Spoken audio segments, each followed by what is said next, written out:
Today I'm going to try to teach you how to make a t-shirt using a method called stenciling. I've been stenciling for 4 years, since 2003, and people used to ask me how I did it, but I wouldn't tell them because I was selfish and I'm a jerk. And I still am selfish and a jerk, but I'm working on it, so I'm gonna tell everyone my secrets so that they can make their own shirts too. So some things you'll need. Number 1, a t-shirt, but you'll want to pre-wash your shirt before you paint it or else the paint will crack. A paintbrush, need some paint. This particular paint, this Liquid Basics matte, is waterproof, so I just paint and normally it doesn't wash out of the t-shirt like normal acrylic paint would. But if you're going to use normal acrylic paint, then you'll need textile medium. Your design. This is my design. Dinosaur with a Waffle House on his head and he's tipping over. Blow dryer, an iron, freezer paper. This is freezer paper. You can get it at your local supermarket, grocery store.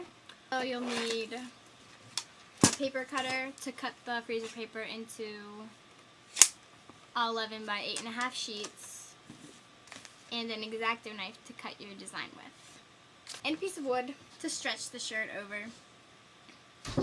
and some masking tape. What I normally do is I either draw the design on a piece of paper or I make it on the computer. Either way I design it, I print it up. Take the design, put it in there, take my cut freezer paper, load it in here, and print it out. You want to print, freezer paper is paper on one side and like wax and plastic on the other side, so you'll want to print the design on the paper side, and then the wax side is going to be ironed onto the shirt so that the paint doesn't bleed. So here's my printed wax paper stencil. And then what I'm going to do is cut out the dinosaur. I'm going to paint him all black first because black is the easiest color to paint with. So I use my X-Acto knife to cut out the design.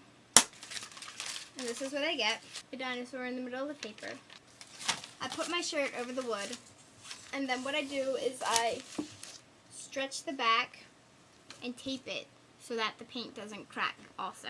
Here's my dinosaur. I want him on the bottom. Also, when you're making the stencils, for however many colors there are in your design is how many different stencils you'll need to print up. Grab my iron and secure him in place. There's my stencil. He's all ironed on. He looks very cute, I'd say. Now we're going to paint. I'm going to apply the first layer of paint now.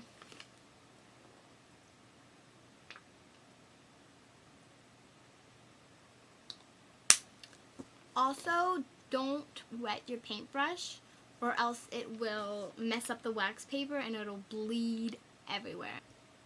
Alright, so what I'm doing is brushing away from the edge towards the center of the design, just to make sure it doesn't get under there.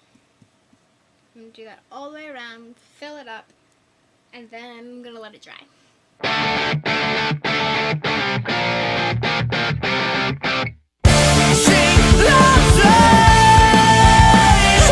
Alright, now that our first layer of paint is on, we have to wait before it's completely dry before we paint on another layer. It will completely mess it up.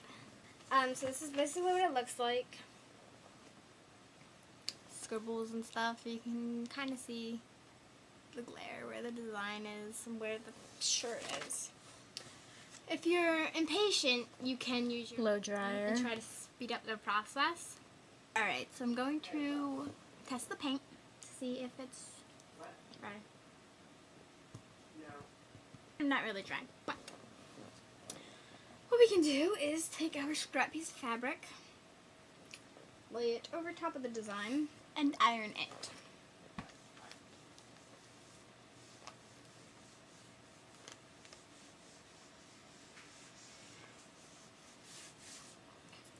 now the design feels hot. So I'm going to go, well, I'm going to let it cool off. And then I'll come back and test it again. And then I'll paint another layer. Oh, excuse me, another layer.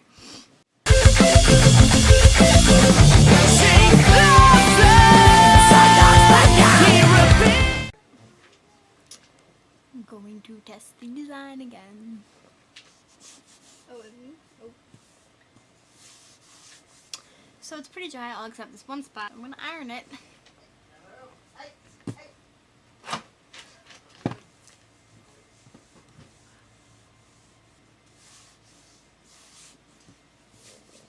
So while I wait for that to dry, I'm going to start doing the second layer on the rest.